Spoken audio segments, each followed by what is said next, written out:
Welcome to the Gate 7 International Podcast, your official English source for all things Olympiacos FC and Greek football. The first day of training is when I realized, this is why they win the league every year. When I spoke with Kevin, if I gonna sign or no for Olympiacos, he said, you are crazy, go direct, my friend. Να πετύχω ήρθα να μείνω στην ιστορία του Ολυμπιακού. I can't speak, sure. Yeah. Έλα μαλάκα! Σάγα πάρα πολύ Πειραιάς. Είμαι Γάβρος πάντα, όλοι μαζί.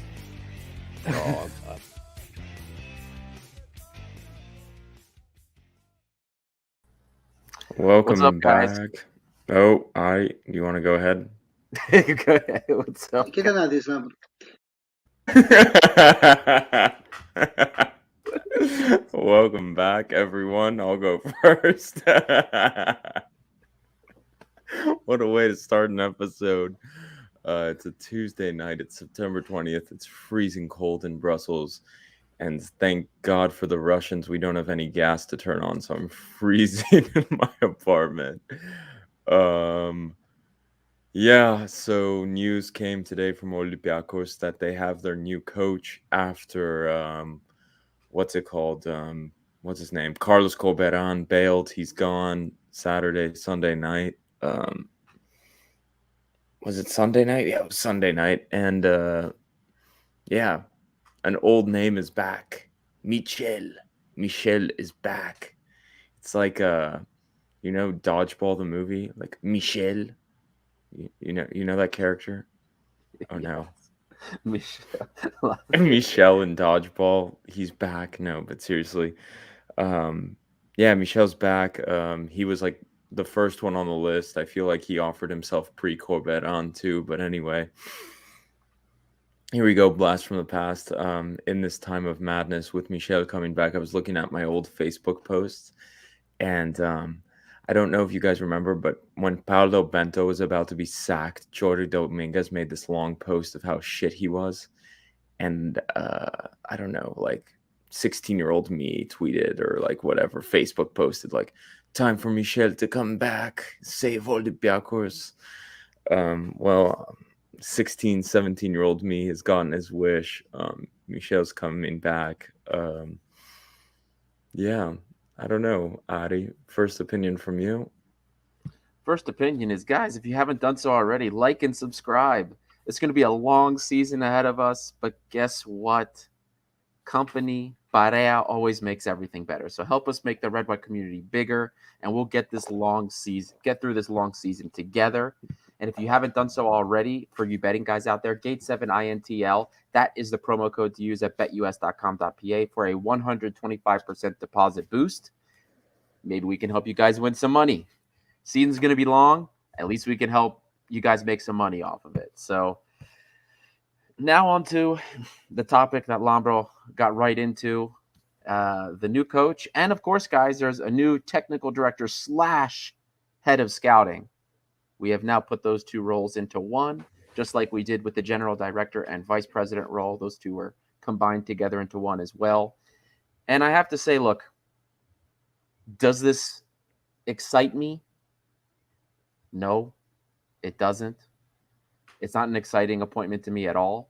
But, given the situation we find ourselves in, I don't know how many options we had. Me personally, at this stage in the game, based on what we had heard from the club, based on the signings we've been making, some of the big names, we have been saying before, courtesy of Lambro, you got to go full Turkish. You can't go half Turkish. I would have just said, you know what, Laurent Blanc, take the 3-year contract. Let's just go from here. You know what I mean? The season's a wash. Take it, do what you can, and then we're going to build for next year. The club obviously didn't think that way. They have decided to go half Turkish. They brought in Michel. Michel's going to finish the season. I wouldn't be surprised if he doesn't make it through the winter, but we'll let the football do the talking. We've heard, it's crazy seeing the responses from social media from former players. You know what I mean? And look, we've heard all sorts of things, that he is a good tactician, a motivator in the locker room. The question is going to be, can he make it last? He hasn't really been successful since he left Olympiacos. I don't have to say much about Anigo. Anigo found some good things for us, but from Forest and from the things we've heard from Forest, from the things we've heard outside of football, there's some issues there. It's just, I don't know, man. At this point, I don't want to say, can it get any worse? Because we kind of said that before Martins left, that it found a way to get a little worse. Yeah. I don't know, man. It's go ahead, man. I know you've got something. Everyone's waiting for you. No, Let I it don't out, know. buddy. I struggle. It seems like every day I wake up and things get worse. Like everything gets worse and worse and worse and worse. The thing about Michel, and I saw someone write like, "O Michel viajará y ne pedía que se knate vra 10 που νικούσαμε Atletico με 3-2." Yeah, No, like we're not we forgetting don't those. forget, but But I that was a was also long like, time ago, guys. I was also a skinny 14-year-old in Hawaii 10 years ago, or like, I don't know. I was like a child when that happened. I don't know. And it's just like really weird when people are like, "Oh, do you remember Michel's wins?" Yeah, like I remember being um like so young. Like I feel like it's been years. I feel like football's changed so much since Michel was successful with Olympiacos. And then you're like, okay, so what's he done since then? And like, let me just pull it up. Like, Well, look, he actually, ends M2E 92 degrees, something like that. I get it. Like, I liked him too. I love Michel because some of the best moments as Olympiacos fans, like in Europe, Michel drove home. You know, that was all very exciting. But like, we also can't live in fairyland world.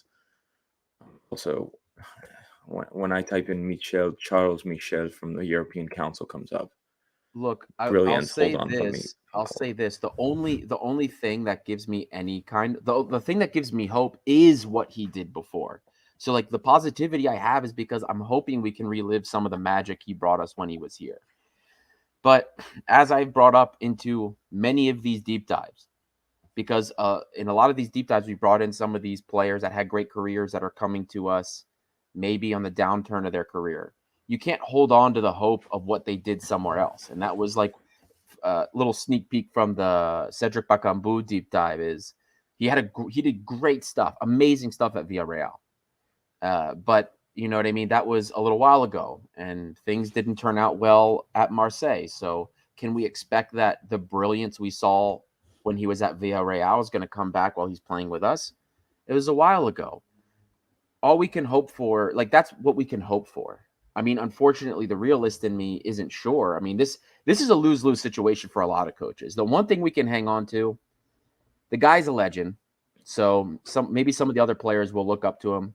The locker room, if they need somebody to motivate them, look up to, he, you know, if he's a motivator, so we've heard, so that's what we need. Maybe he can do it because that's what we need. We need somebody to motivate. We need somebody to raise the mentality up. Somebody that can in a short term figure out what to do with a bunch of guys that still aren't fit. You know, we've been hearing from a lot of people that the player fitness levels are just not there. Could be one of the reasons we didn't succeed under Corberan. We only saw 20, 30 minutes of football at a time from these guys. They can't keep it up for 90 minutes.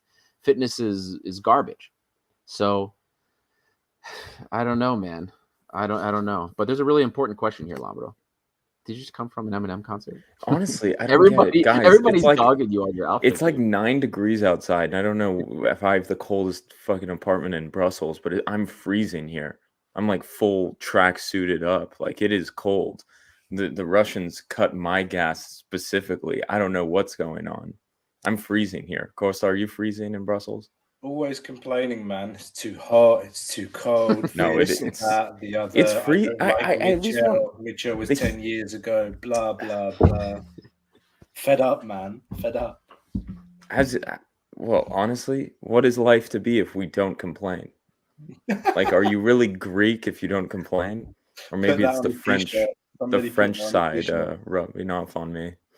But anyway, from like I'm looking at the CV just to see where we go. So at Marseille, Michel was like fired in disgrace after having a 34% win percentage. He went to Malaga and did worse. He had a 27% win percentage there. And And then he went to Pumas or whatever they're called in Mexico and had a 38% win percentage. But even better, the last team he coached, Getafe, he had a 0% win record after 8 games and was fired. So you'd say the recent results aren't great. That's the worrying thing. You really just hope. I think someone put it in there like the situation is kind of like you just hope that he can only succeed here. He like loves Greece and he's like Henry Onyekuru of coaches. He just like plays good in Greece. Like Henry Onyekuru only plays good in Turkey. It's like Michel only coaches well in Greece. That's like the dream scenario. I don't know. And then the whole Victor Sanchez thing of where like the Greek media used to say like Victor Sanchez was like the only thing Michel knew how to do. He did everything. And then Michel comes back and they're like, we lived amazing nights with Michel and he orchestrated all of it. And it's like, wait, what happened to those stories like 8 years ago, throwing his ass under the bus, like when shit went south? Anyway.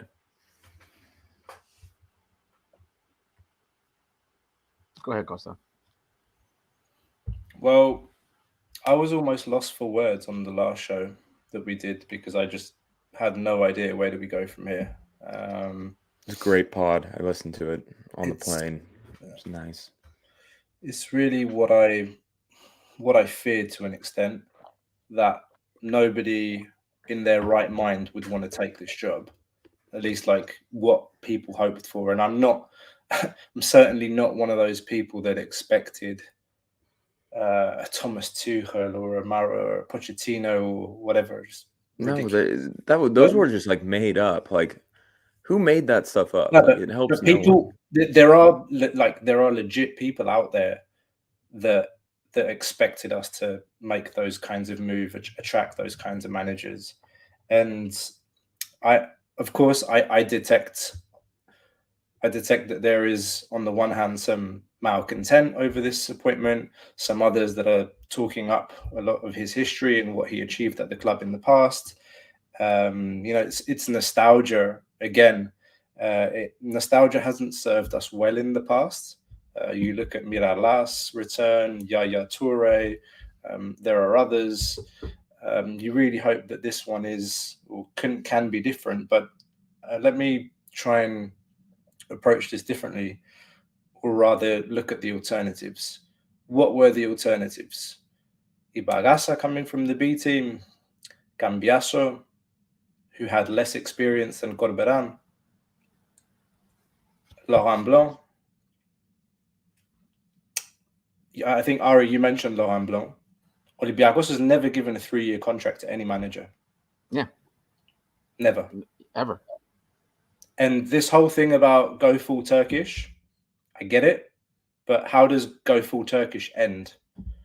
In sacking and bankruptcy and ups and downs. So exactly. Especially if it fails. If it fails, it's miserable. It's a miserable experience. Like Galatasaray finished like in 13th place last season. I know that Michel's win ratio ever since he left is spectacularly poor, like 30% win ratio. It's very bad. But you've, and I've seen it in the comments as well, Labro, you mentioned it. You just hope that there's something that he has in a connection with the club that makes him successful and that he brings with him some luck that the former manager, quite frankly, didn't have. I mean, Ari put out some stats the other day. What was it, Ari, about? It was basically highlighting the improvements that Corberan made to the defense in terms of restricting the amounts of attacks the opposition were making and what they were. I mean, we conceded 3-5 goals. Do you remember the stat? Like, it really hit me, and it kind of made me think about what I said. It's like the guy literally, he had no luck, like nothing. Yeah. Like Michel had a lot of luck. Michel had a lot of luck in his last stint at Olympiacos. He went to, people talk about Atletico, Juventus, Manchester United. Let me just remind you, a game that preceded all of those epic games, Olympiacos Anderlecht in Brussels. I was at that game. Everyone knew that he was ready to get sacked that game. And by all accounts, that game we should have been losing 3-0 in the first half. Mitrovic misses a penalty. Dennis Pratt hits the post. They were all over us. And how did that game end? 3-0, Mitroglou hat-trick. And then the rest is history. But like Michel, he had Ichereda, like you say it in Greek. I don't know how to even translate that into English, but he was jammy. Or if you're from London, you understand what I mean. He's a jammy bastard. He had the luck. So yeah, man. I hope he brings that with him, because we could do with a bit of luck as well. And what about the whole Real Madrid legend thing and like good looking and kind of suave and arrogant to an extent? Like, does that help walking into a locker room with huge names and players with huge careers? It's almost the opposite of Carlos Corberan, who seemed like almost like the nerd in the classroom who's like working on the tactics. You know, it's like Michel's like, I didn't study at all last night and I'm just walking in and fuck it. You know what I mean? It's like Carlos Corberan was the guy you felt like he was like the star, like tactically it was all in his head and he figured it out the night before. And Michel's the guy who was like, I was the star player on the team in high school and I walk in and everyone likes me in the room type thing. The tactics come second. Do you get that feeling? Could that help, you know? Because to be honest, man, in a group in Greece, like that's all you need. You need these players individually to just start playing football. You're just like, Marcelo, start playing football. Kostas Manolas, start playing football. Like you don't need like tactics per se. You're playing like fucking Volos, Lamia, and bullshit. Like these players by themselves should be able to beat a lot of these teams in Greece. It's just like Michel shows up and pulls that out of them. Does that make any sense? I don't know if that makes any sense. Like, No, it does make sense, and that's what. So on a previous show, and I think somebody had brought up that I had asked about it. I had talked about somebody to motivate the players, and something that does motivate players is when you have a guy that was a legend and a great player, especially somebody that on the ground level can teach you something. You know what I mean? Now, I mean, I never played professionally or anything, but when I got to play with, do you guys remember Santino Quaranta? Or actually, Costa, you probably wouldn't. Lambro, do you remember him? He was the youngest guy to ever play for DC United before Freddie Adu. Played for the U.S. national team. I remember Freddie Adu. Played for Ajax even. No, that's. But so this kid, this Italian kid, Santino Quaranta, was the youngest guy to, before Freddie Adu came into the picture, was the youngest guy to ever play MLS professional football. And he played for the U.S. national team. He started doing assistant coaching for my team when I was playing. And it completely changed everything, because you have a guy that was a legend and that on the ground level could like teach you things, versus somebody, you know, a coach that you had that maybe didn't play at a higher level. So it does, like, you know, mentality wise, you want to play for that guy. And the fact that he can show you something, you're more likely to do things that he asks you to do, because you know he's been there and he did it successfully. So that's what I'm hoping you get out of that. Like when I talk about a guy that's a motivator, like that's what I'm talking about. Somebody that not only these players look up to, when he says something and he asks them to do something, they're going to do it and say, oh, absolutely. He's saying I can do this. He knows, because he did it before at a super high level. So at this point, that's all we can hope for, because there's nothing there. What else can you do? I mean, the tactician came in, that didn't necessarily work. So you need the man motive. It's either man motivating or there's nothing that can help us. Yeah. And Costa, before you pulled up that comment to answer, like the problem with Corberan, it felt like almost so many players were just bigger than him. Like all of like all of those star players could just walk over the guy. Like all of them, almost all of them by themselves had bigger careers than him. And like, we're probably not that's a bad way of saying things, but Corberan, I don't think ever played at a high level football, you know, like, and people like Manolas, Valbuena, Yanvia, whatever, they're like, what is this guy telling me? Like, he's done nothing. He's like almost got promoted with Huddersfield Town. Like, what is this guy saying to me? You know, like, and I know that's a shit mentality to have, but I think it's real. It's a real thing that happens. Like, but anyway, Costa, go on. That's one thing I'd say. No, I did want to address this comment from Jonas. I wish I could remember what the 4 qualities I mentioned were. I remember one of them being experience, a motivator, someone with authority, someone with experience. Ari, can you help me out with the other 2? I can't remember. The long and the short of it is, mate, I don't know if he fulfills the 4 qualities that we mentioned on the last podcast, but I think it's a hard truth that I think this appointment is the best we could do in the current circumstances.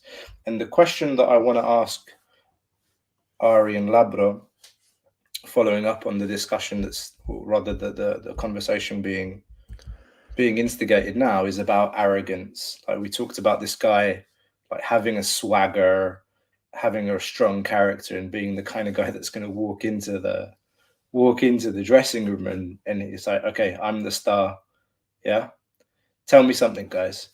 Is there anything in this team that we've seen over the last year and a half that suggests any form of arrogance or character? The answer is actually easy. No. Like, this team has no character on the pitch. I'm not saying that, like, the players, they don't have balls, but I'm sorry. What's one of our biggest problems right now is that the playing style, right? And the fact that we go 1-0 up and we shrivel up like a cold penis. Yeah. If there's one thing that we never did when Michel was our coach last time, is this. I don't think he's the kind of manager that will allow that. No. Wherever we played under him, whether it was at Turin, whether it was against Juventus at home, Atletico, whether we were playing in Livadia, we played like an Olympiacos team, or how we would want an Olympiacos team to play. Whether or not, like, he got bigger than, he got too big for his boots towards the end, and that was his downfall. That's a bit of a different discussion. But for right now, I think we need somebody like that to go into the dressing room and kind of put things into place, reinstall a hierarchy. A manager should be at the top of the food chain. That's how it should be. You walk into the dressing room and everyone shuts up. That's what Olympiacos needs right now. You don't need to walk into a dressing room that's a playground. And there are things that are outside his, let's say, there are some things that he can't fully control at Olympiacos, which is the bloated roster. He's inheriting that. He'll make his recommendations. We still hope that players will be sent off. But again, guys, I think that's one of the positives for me, is that I think that the fact that the guy has this kind of character is a positive in the short term. Whether it becomes a problem in the long term, we'll see. Well, that was, you kind of touched on already basically where my head was at. And I'll say this at the very least too. At least we also managed to find a technical director / head of scouting. At least we got somebody there. You know what I mean? And we'll support the guy. We'll see what happens. But those were my concerns. So let's see. But yeah, I think that's the main point. And the thing Costa talked about, though, is just like, I keep going back to, is like 8 years ago, 9 years ago, like, Costa, were you even like married at that point? Were you even in a relationship with your wife? Like, isn't that like maybe at the beginning? Ish. Yeah, like, you know what I mean? Like, that's crazy to think about. It's just like, I remember those, like, I remember that Masuaku goal, like, vividly. And then I'm like, oh my God, where's my life gone in those years? So it's a bit of that. It's like, well, we lived good memories. We lived great memories, especially some of us who live abroad, who a lot of times we only got European games on TV. Domestic games were radio, really. So it was like some amazing memories of Michel. But yeah. The good old days, ATDHE, baby. Yeah, exactly. So I'm just, it's difficult. And I want to believe that this is it. I want to believe that this turns it around, but it doesn't feel like bottom yet. I don't know why. It just doesn't feel like bottom yet. So I mean, it hasn't hit bottom yet. Bottom is not winning the league, finishing outside of a Champions League spot when there's two exactly. this year. There is a bottom we haven't. We hit haven't yet, played but a let's just derby hope we game got there. yet. And Martial was writing in our group. Aris, okay, yeah. But Martial was writing in our group, what are the first games? It's Atromitos at home, Ofia away, and PAOK home. And then PAOK home, yeah. And there are In European theory, games. like, I really think he fails unless he wins the first three. That sounds so ridiculous. But it's like if he wins those first three games, I think you're off running. But if there's stutters, I think you revert to some bad habits and we go down the black hole again. You know, if you like draw and create or lose and create, and then it's like, here we go type of, you know what I mean? So I really think winning cures a lot of the problems right now. So well, that's true. I mean, that is the case at this point. Winning does. I mean, that's generally the case all the time. Winning cures everything. You know what I mean? yeah. That was the reason Pedro Martins was around so long, because he was getting results. However fortunate they were in some scenarios, Agibu wonder goals here and there. But I'm just wondering, like, I'm struggling really hard to believe that like Michel was watching tape of Olympiacos and like knows what to do with this team and knows all the players. Like, I really think Carlos Corberan like knew the profile of every single profile of players when he entered the team. Oh, I believe he did. 100%. I for sure believe he did. Michel, like, he doesn't seem like the guy who's like analyzing like what Agibu Kamara is best at, if he's an 8 or a winger or a 10. You know what I mean? So I'm really interested to see how this happens. Like, I literally cannot see Michel like on his computer being like watching Y Scout like Adi does and like, yeah, so Oleg Ryabchuk fucking sucks, blah blah blah. You know what I mean? So like, I really think this 2 weeks he trains the team, like he's just gonna figure it out in the first 2 weeks. Gonna watch he seems like that type of guy, you know. He like watches training. He's like, yeah, fuck it, I'm gonna play this guy. Like, well, I really think that's how it works. More importantly, like, yeah, I believe Corberan's the guy that probably did all of his research and everything. But more importantly, and it was very clear, Corberan was not prepared for the level of pressure. Yeah, that he was going to get. Sure. That was clear. Sure. Michel, maybe it's because of the air he has around him. Maybe it's because of his personality.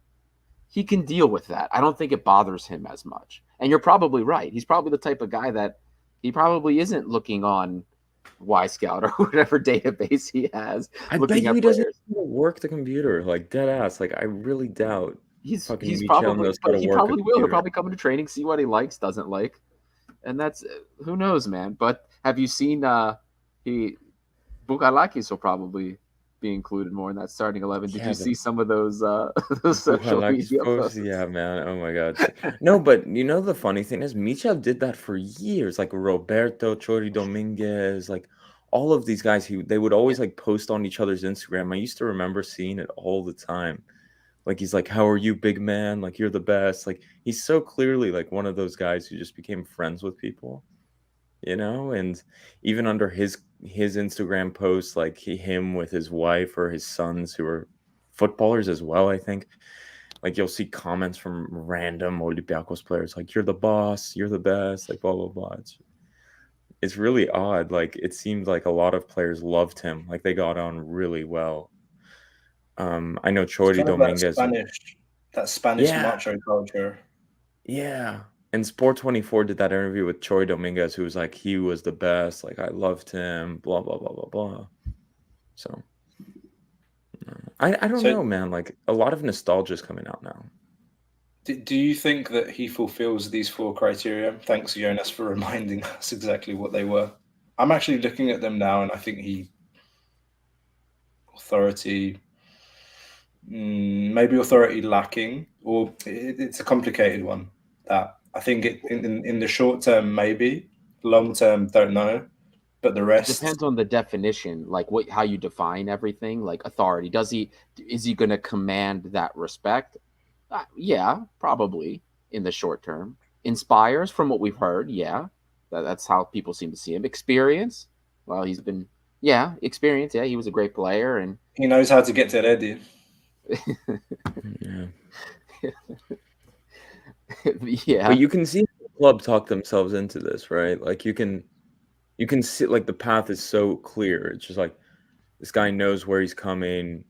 He was really successful here. He's very charismatic. Like he's a big name. He's played for Real Madrid for years. He like relates to big players. He's Spanish speaking too. Marcelo, James Rodriguez, Yeah. blah blah blah. The Bones came in, and then you can also see Anigo, the Bones coming in for him. Anigo's like brought in so many players to Olympiacos, and I don't know what his role has been, but I thought he was part of the team for the past few years. And maybe Anigo's role is getting some of these players to leave. He speaks Spanish as well, I think, right? Yeah. So he's Spanish speaking, French speaking. He can kind of bring together the different elements of the locker room. Maybe that's what you want to. So anyway. I just want to read this comment from Ben De Rosier. If Mitchell can just get confidence back in the squad, I still think this season can be salvaged. Motivation is supposed to be his strength, so let's see it. Scrap for third in the Europa League and find a way in Greece to win the league, I suppose. There's also been some questions about his staff. He will be bringing an assistant that worked with him at Marseille and at Malaga. His name is Juan Carlos Media.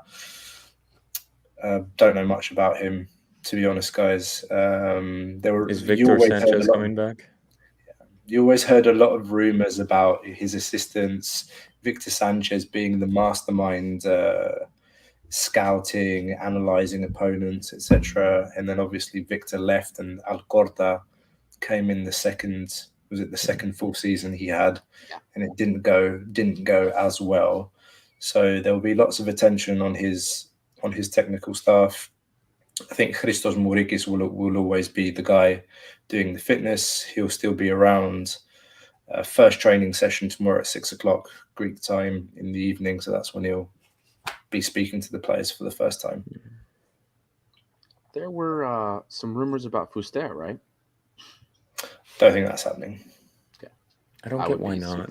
I would bring David Fuster back so fast. Like, why not? Why not?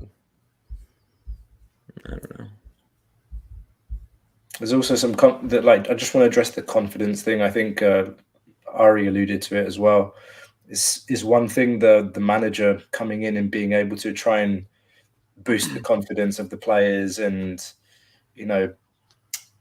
putting an imprint of his arrogance onto the players as well, to take out onto the field and believe in what they're doing and how they should be playing, and how what they should be trying to do on the field after we score a goal, for example. But it is also results. Let's be clear. I think Ari mentioned it. Yeah. We need the results. I think if some of you guys had seen the exchanges that we've had on our private messenger, let's just say that this is a much more civilized conversation we're having now, much more grounded, and we do want to offer this podcast. This show is all about being an outlet for different opinions. We are fans of the club. At the end of the day, Olympiacos will always be Olympiacos, whether the manager is Michel or Lemonis or whoever. So we'll obviously keep on supporting the club. I do have a fear that this could go either spectacularly well or spectacularly bad. Oh, that's it. There's no middle ground. It's either Yeah, going to be one or yeah. the other. Like, Yeah. that's it. I think that's something we all agree on. The three of us, at least. Here's I think Lava's getting it too. I just saw I it. saw this. Oh my god. What context will that be? The stadium is What's so the far. what context will that be? Magical night, or is it actually going to burn? Shit, I can just imagine being at the PAOK game and they like burn the stadium down. Oh my god. Anyway. Well, listen, you guys have heard a lot from us now, our opinions. We do have somebody, we have a guest here that maybe wants to shed his opinion on the new coach. Welcome, Vitas. How are you doing, buddy? Great to see you guys. Had to come in here. I'm really happy. I know you were on the show. You were the one that brought him up. I hope he comes in. I hope they listen. I imagine you were happy. I think it's brilliant. I think some things you guys haven't touched on that I'd like to touch on about Michel, which I think I was calling him Michel for years, but it's actually how Costa pronounces it. Michel. Firstly, I've got to go to the shriveled penis thing with Corberan. Yeah. That what goes. A line. That goes today. Whatever you think about Michel, some people in Greece think he's tactically a bit naive. Some people think he's a big motivator, and that's how he gets through certain games. He's a man's man, and he'll control that whole locker room, I think. I even think when he was sacked, I don't understand fully why he was sacked when he was, because we were still top of the league at the time. And so I assumed it was that he lost the locker room, but I don't know. It doesn't sound like him. I was reading an interview earlier today.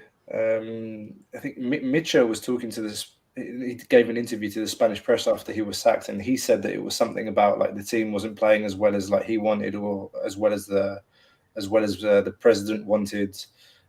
But also, I think there were some visible issues in the dressing room with Afellay. Okay. If you remember well, Afellay was the star that came in that season, scored against Atletico, and then he was kind of parked on the bench or between the bench and the Excedra. So what a weird year that was. It was weird, yeah. And I thought what was interesting is Michel is, he's a señorito. He dresses well, and he gives great face. And I've worked with a lot of Spanish like him, and they're very proud, and they don't often give too much emotion. But he cried when he left, and that's something that you can't buy.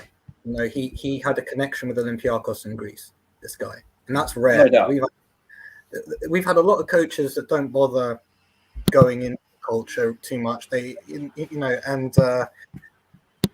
think Michel loved the club, and he loves the club, and he always wanted to come back. And he said he could have been bitter when he left, or he could have been quiet. But I thought that was amazing when he left. If you remember at the airport, I think he gave a statement, and he said, "I hope to be back one day." Like it was out of his control, and he'll return, and he did. And just reading the comment there, and but yeah, I'm so happy he's back. And the clubs he went to where he's done nothing, UNAM, it's like the sixth biggest team of Mexico, so it's like the Larissa of Mexico. Really? Malaga, Marseille is dysfunctional for years. I'm not sure that he didn't go to clubs where they were too big to fail, and then he failed there. He went to clubs that he needed to put out something really special to lift them, and he couldn't do that for whatever reason. But they weren't great clubs.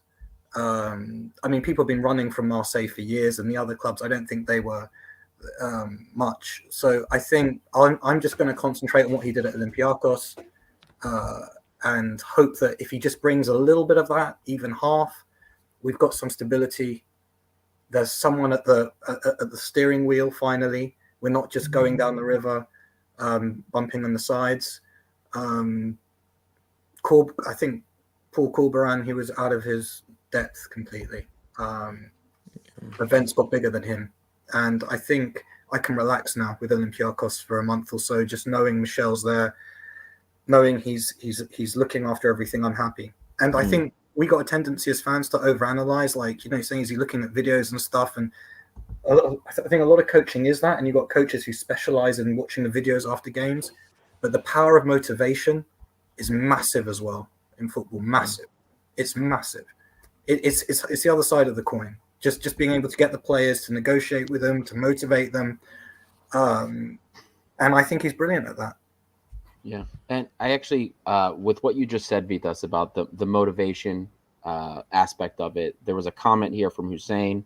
Met him at the stadium, awesome guy, and he says here the players had no respect to Corberan. It was obvious on the pitch. I hope this time we'll see the difference. I don't necessarily believe that was the case. I don't think it was that they didn't respect Corberan. I just think from the stuff that we've heard from sources that are very close to what was going on in there, there wasn't like locker room. There's not like people butting heads in the locker room. It wasn't like that type of negativity in the locker room. There's just a lot of people in there. A lot of players unhappy. They don't know what their future is, what's going on. And they don't of course, know that kind each of other. breeds like a disillusionment. Does that make sense? You know what I mean? So, and Corberan was a lot of great things, but unfortunately, at a time where you don't know what's going on, you don't know if you have a place in the squad, you don't know what this means for your career. Things are going in shambles around you. Maybe you're not going to listen to the tactician that's trying to explain triangles, 3-4-3 turning into 5-3-2, whatever. You know what I mean? You need somebody else. You need a guy that's going to talk to you, rub your shoulder a little bit, or put the arm around the shoulder, as Costa says. You know what I mean? And say, listen, look, we got this. We're going to do this. Boom. You know what I mean? Somebody that's going to make you feel good to do something. That, I think, is the problem. Not that they didn't have respect for Corberan, but more like Corberan probably wasn't as charismatic as we needed him to be to get more out of these players. And that's more along the lines of what I'm thinking, because we didn't hear anything about any kind of issues in the locker room of that nature. So that's where I see that whole thing. And on that note, guys, I'm going to leave you to it because I do have to head out, but we'll see what happens. We're going to support the club either way. Yeah. Sounds good, Adi. And one thing I want to bring up too is Thomas Vaclik gave an interview. I don't know who he gave it to. I just read it in the media. The Czech media. Was it Czech media? And they were like asking him, they're like, what the hell is going on at Olympiacos? And he was like, I've never seen anything like this in my career. It's so odd. We're better than this. The new coach came in, but he was really young. He was like my age or something. I don't know if that's exactly what he said, but he said something like that, like he was my age, and it was super odd being trained by him. And then he left. We're not playing good. Blah, blah, blah. It was super interesting. Some people got mad about him, like some of the comments he said, but I thought they were pretty fair. I thought it was interesting as well. There was, I think it was in Foss or Gavros, I can't remember, but one of the online outlets today said that even before the Aris game, he was kind of like ready to be sacked. Like he had come to terms. No, he knew he was done. I think that can't be great either. If like he was probably putting on a good front to the cameras, but I think behind, he kind of knew his time was up anyway, and that's never good. And so he was just a dead man walking for the last week, I think. I think the players knew it. Yeah, Yeah. And I think we can start from now. I don't know how it will work with Michel, because you guys are right. Like when you bring in someone from the past, there's great expectation that we're just going to relive those moments. But I remember when Michel came in the first time, there were a few defeats, weren't there? When he first came in, like he came in, we lost a few games, and then he started to build some sort of momentum. He needs to hit the ground running this time. Yeah, because he had Levante. Levante was his first game, I think, in the last stint. And they did us, right? Yeah, they knocked us out. But I think we got 0-0. I can't even remember. Like I just remember getting knocked out by Levante and not really showing much, if anything. So yeah. Atromitos at home, Offi away, Bauk at home, and games in between versus the Azeri team in our group, Karabakh. Yeah. First one at home. Yeah. I just think it's nice to have a leader back, and I'm just really relieved. And I think we were never going to get Blanc or anything. I think that was all pie in the sky. I didn't think we were going to get anyone that big. Yeah. So I think we ended up with probably what we could get, and but I've wanted this guy back since he left. He's actually my favorite coach. Just the way he holds himself. I really like this guy, and I think a lot of fans are. I hope he gets the benefit of the doubt, and I think he will in the Karaiskaki. I think people will give him room. Yeah, he's got a longer leash, let's say, than Corberan. And Corberan had no, fair play to him. He was on a very short leash, and people will give. I think people will give Michel the benefit of the doubt for a month or so. He's got some weeks to reacclimatize, and obviously, all international players are in the wind for a while. But I'm just glad he's back, and I think a lot of fans are relieved now because I think we can start building something again. And but I mean, getting rid of those players is still a headache. If anything, I'm negative about that more than the coach. I just how to get rid of all those players. I still don't know the logistics of it. Well, maybe Anigo can do something in his newly defined role, officially at least. I do have to say that I don't understand how and why we've been talking to multiple potential new technical directors all summer, and it's taken us until the 20th of September to come out and say that a guy that was basically part of the club already is taking on the role, and why that couldn't have been done earlier. Yeah. That's a criticism that I have. I really don't understand it. Otherwise, guys, we have put a question in the chat. Are you satisfied with the appointment of Michel? So far, 38% of you say yes, 33% of you say no, and 29% of you saying I don't know. If you're still with us live, put your answer there. Are you happy with this with the reappointment of Michel? Yes, no, you don't know. Let us know. Always good to get your opinions on this. I want to ask you guys too. I felt like Michel got the best out of Greek players. Does that make sense? Like a lot of coaches struggle to get anything or understand like almost the psyche of Greek players. I feel like he worked really well with Greek players. From what I remember, it was like 8 years ago. It was a long time. I was 16. I think you're right on that. And to put it in another Hollywood analogy, do you remember in The Matrix when Neo and Agent Smith, they mix and they have like a piece of each other after that? And I see Michel as like that with Greece and Olympiacos. Like we left a mark on him. And the emotion he showed and everything, I think he definitely feels at home. Probably more so than he did in Mexico, definitely. I mean, he's been waiting to come back, and I just think he's going to handle the big players as well that we have. You just gave us a really nice quote for tomorrow. But also, God, Costa, you and I watched the freaking Matrix a few months ago together. You remember that? God. Wow. Yeah, no, the new one's pretty shit. I'm not in a rush to rent that out. The main point is like also a lot of people were asking like, oh, am I gonna rant? Am I gonna go off? And blah blah blah. I'm so tired of being mad and being upset and being with the team. To be honest, like at this point, I've accepted the season for what it is. I don't know. I'm not gonna rant anymore. Administration, at the team, blah blah blah blah blah. Like I'm just gonna ride it out, you know. Well, I think the club's listening to us because Costa, you said about Torosidis correctly that whatever happened was just like a KGB cover up there. It was. Sure enough, I didn't say that.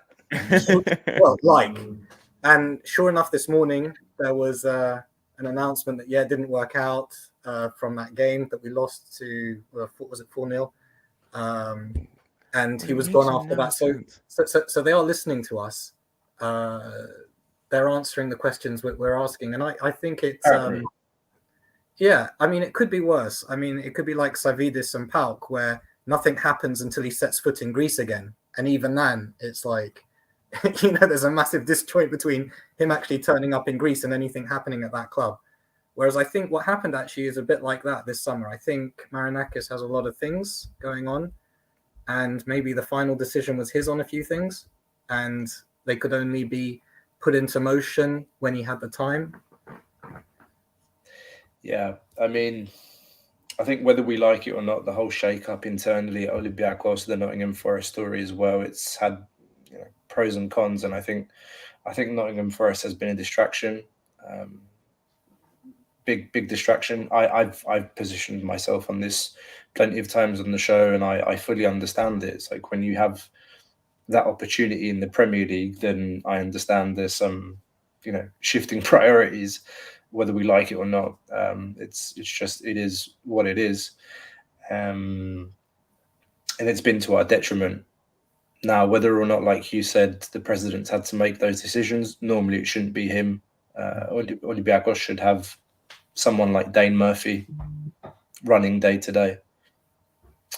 But I don't want to go into the back room and who's on the board and who's doing what stuff. I think we've talked about that, and maybe now's not the time, but it's always something we can come back to. It's not a long one that we want to do tonight, guys. Vitas, thanks again for coming on, mate. Pleasure. Great to hear your views and get some positive energy from you. I'm happy to talk to someone that's positive about this appointment and has some optimism. So thank you for bringing that onto the show. And for the rest, the pitch is the best mirror, as they say in Greek. Zosta. Okay, guys. Thanks a lot, mate. Listen. Have a good night.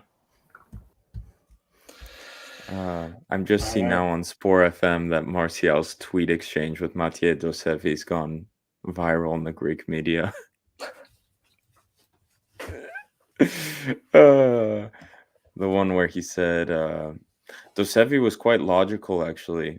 And I know Martial speaks with him, so maybe I'll leave it to when he comes on the podcast to talk about what they said to each other. But basically he said, I think he wrote it in English. Let me see. He said, I think he said something like he's not a humble coach, or he was mean to some players. Blah, blah, blah. He literally got into it with a lot of fans. He really went into it. He said, like I said, he's a good coach tactically, but human relationship, one of the worst I've ever had. That's my point of view.